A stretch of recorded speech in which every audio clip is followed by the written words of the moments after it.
Bonjour, bienvenue à cette capsule pensée du jour d'aujourd'hui. On est dans Matthieu 15 aujourd'hui et je vais vous parler de cet épisode où Jésus va nourrir une grande foule à travers une multiplication des pains et des poissons. Et pour probablement que vous avez vu les nouvelles passer et que vous avez appris que notre frère Daniel Deslauriers était porté disparu depuis déjà quelques jours, plusieurs jours, et finalement a été retrouvé hier matin sans vie. Alors, ça nous laisse sans mots, devant tout ce qui se passe et nos pensées, nos prières vont avec la famille, les proches, les amis, tous ceux qui souffrent présentement de cette disparition qui est maintenant plus juste une disparition, mais qui est un décès. Et c'est d'une tristesse. Et je veux nous encourager à travers le verset 32, où Jésus va dire, Jésus appela ses disciples et leur dit, « Je suis rempli de compassion pour cette foule, car voilà 3 jours qu'ils sont près de moi et ils n'ont rien à manger. Je ne veux pas les renvoyer à jeun, de peur que les forces ne leur manquent en chemin. » Et quand on a des nouvelles comme ça, des mauvaises nouvelles, des nouvelles qui sont tristes, tragiques, de la même façon que ces disciples-là qui étaient près de Jésus ont passé 3 jours sans manger aux côtés de Jésus et à quelque part, il y a un moment donné que les besoins physiques commencent à être présents. Et Jésus, ça veut dire qu'il est rempli de compassion. Mais de la même façon que chacun d'entre nous, que ça fait à peu près une semaine qu'on prie, qu'on espère que notre frère va être retrouvé sain et sauf, bien finalement, c'est pas le cas.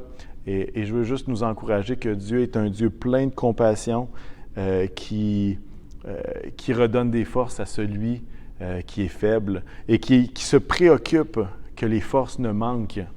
Et je pense particulièrement à la famille.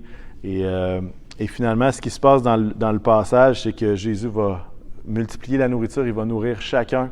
Et finalement, ils vont reprendre force et repartir à la maison.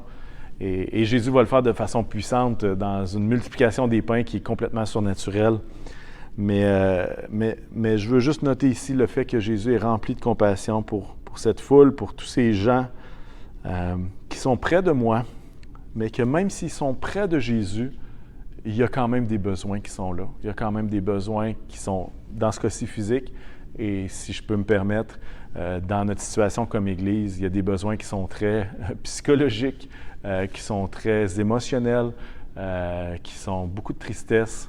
Mais Jésus est rempli de compassion. Il voit qu'est-ce qui se passe, il voit qu'est-ce qui manque et il ne veut pas les renvoyer sans leur redonner des forces de peur que, justement, les forces ne leur manquent en chemin. Alors, est-ce qu'on peut prier pour la famille à ce moment-ci? Seigneur Jésus, merci, Seigneur, pour ta parole qui est source de réconfort en temps de tristesse.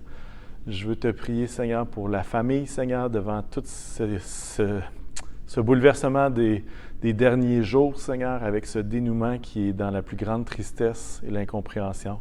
Jésus, je te prie, Seigneur, qu'alors que tu voyais une foule qui n'avait pas mangé, tu avais compassion d'eux. À combien plus forte raison, Seigneur, tu as compassion de ceux qui souffrent devant la perte de ceux qui leur sont chers. Alors, Seigneur, je te prie que les forces ne manquent à personne, Seigneur, et que tu puisses restaurer, Seigneur, à travers ta paix, à travers, Seigneur, ton réconfort, à travers ta compassion, chacun, Seigneur, qui en a besoin. Bénis-les, Seigneur. Bénis toute la famille. Et vraiment, Jésus, que tu puisses être à l'œuvre d'une façon particulière. Seigneur Jésus, nos mots sont bien faibles, mais entends nos cœurs. Je te le demande dans le nom de Jésus. Amen. Passez une belle journée et que nos prières puissent s'élever en unité pour toute la famille.